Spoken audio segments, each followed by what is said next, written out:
Welcome to Payne on Politics, a podcast where host Dr. Gregory Payne of Emerson College sits down with fellow experts to discuss the current state of politics, public opinion, and global affairs.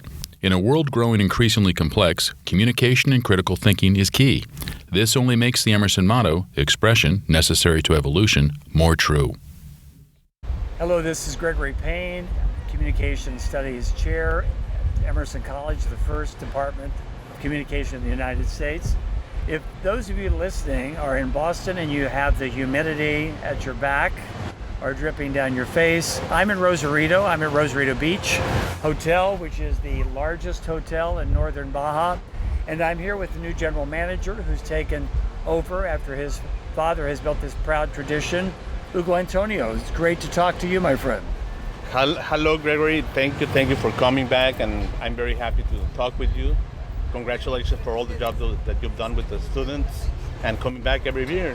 How many years have you been coming? Well, I've been coming since I was at USC, so for a few years. And What I wanted to do, though, in terms of Emerson, is to let them see the special aspect of what makes Rosarito so special.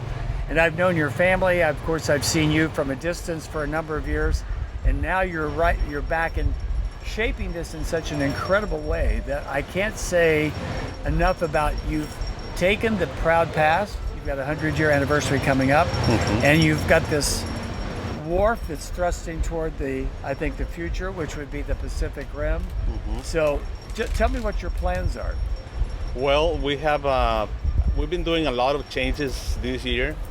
We've opened a seafood restaurant here at the beach. Then we have the taco shop in front of the parking space, and we just opened this brand new remodeling pier. Yes. Because it was like abandoned for 10 years. It was built in the year 2000, but it was only used for 10 years, and then they stopped using it because of lack of maintenance. So this year we spent about 3 million pesos, which is like $150,000 to do the maintenance. That you can see we're still doing it, and we opened half of it. We want to open the next part probably by this time next year. So we expect a lot of tourism. This year we have a full house. This July, this is the last weekend of July, so we expect 100% occupancy, and all of August is going to be a party month because there's a big concerts coming, and at Papas and Beer there's a big reggaeton concert. So we want to have a full house in the city, and we have this pier open as a bar. We have it as a coffee place, or you can just sit and watch the sunset with your family, your friends, your girlfriend, or whatever. So we want to do a lot of changes for locals and foreigners that visit us.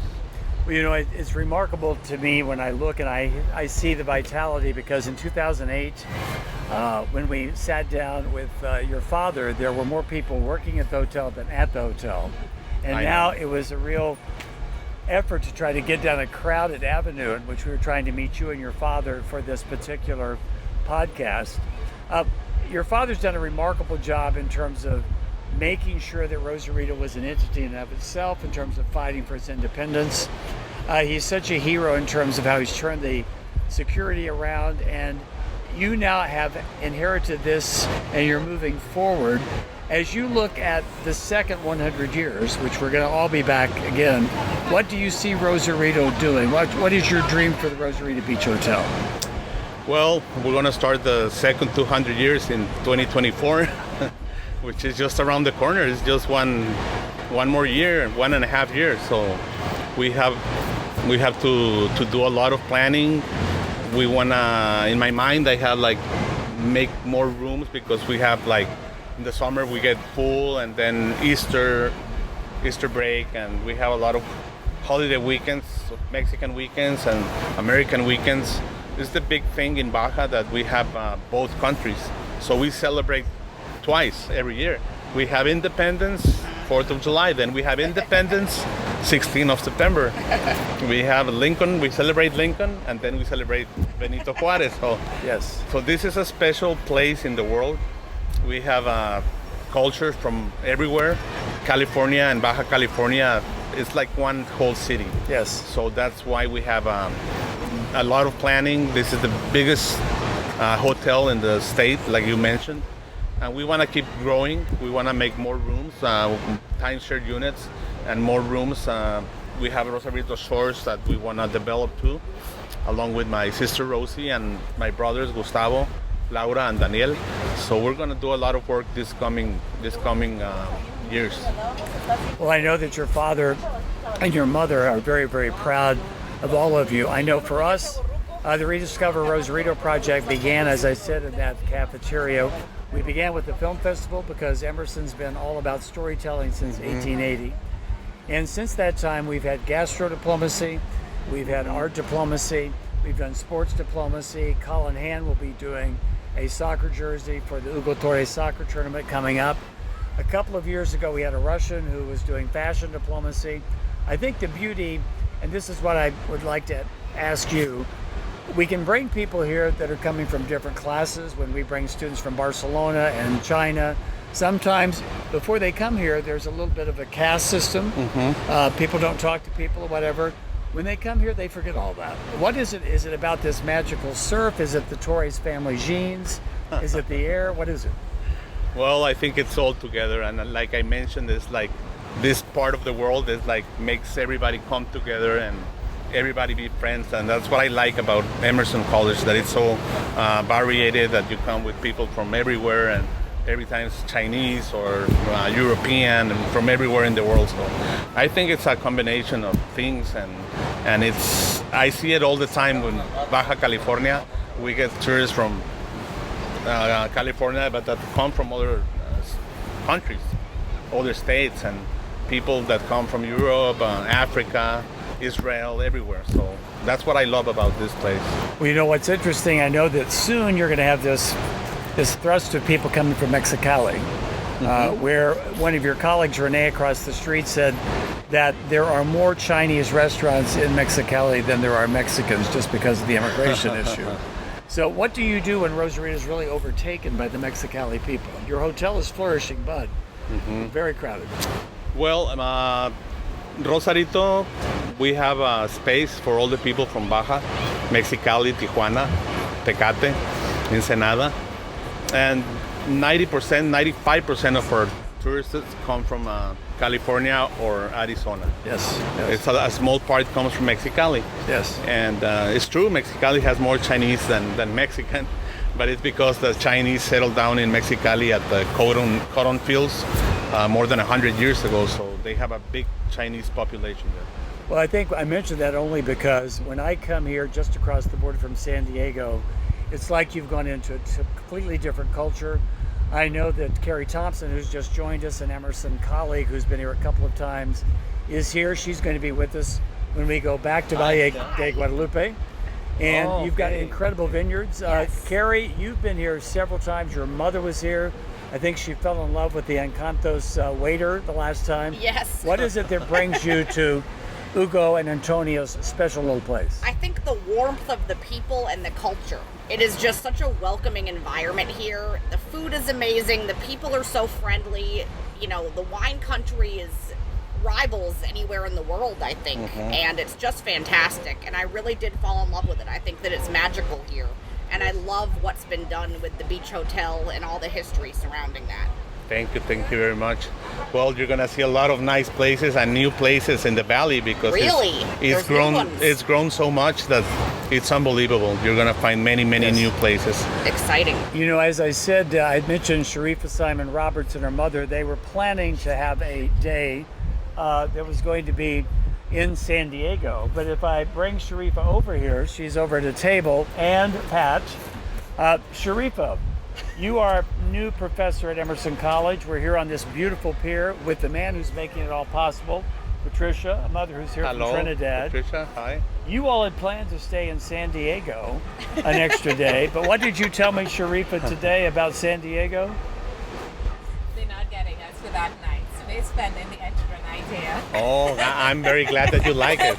And that's why the sun came out. Yeah. Yes. Yes. That is exactly it. because it was very foggy yesterday. But this is a beautiful, beautiful day. Now, When we walked through here, the Yes. sun started to come out. Well, I would tell you, it was cloudy when I was in the parking lot, and as soon as I went into Hugo's office and Antonio's office, the sun comes Yep. out. Yep. Yeah. What type of connection do you have with God and the weather? I'm not quite sure.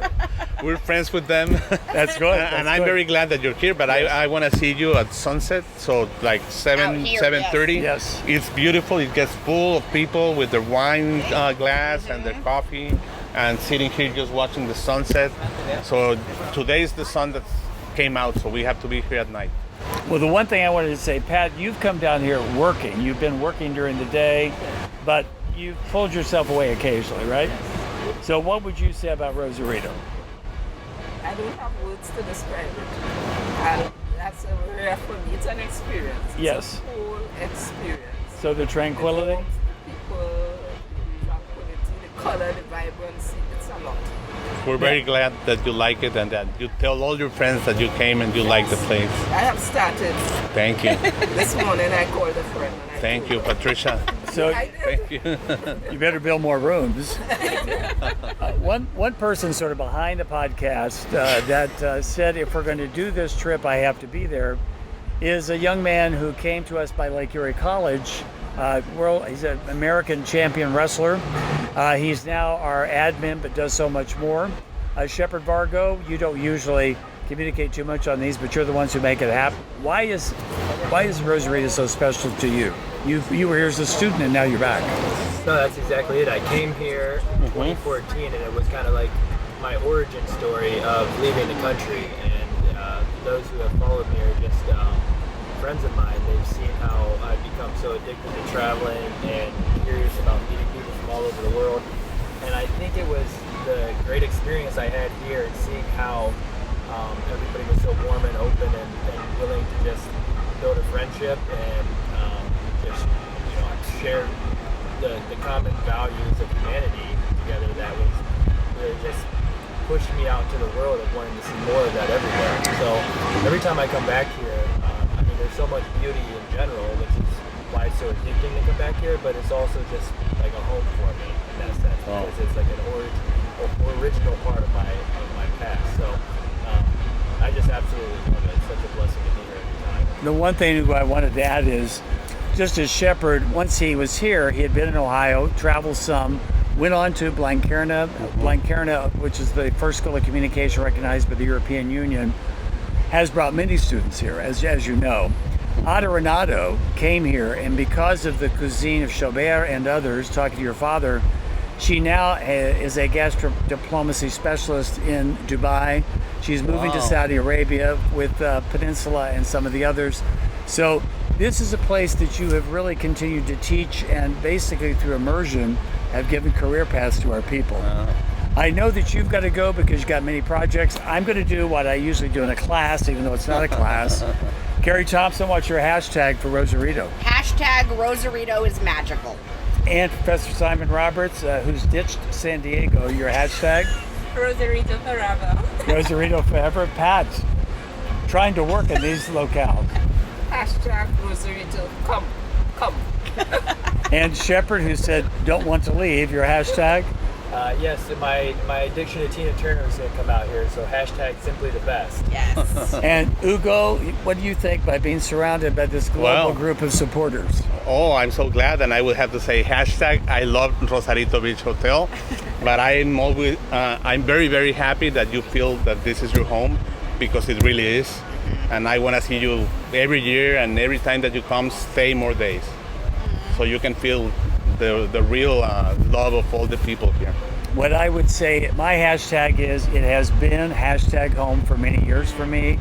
And what Carrie and all of us here, Sharifa, as well as Shepard are doing is, when I say Rosarito and Emerson College, I say hashtag semester program.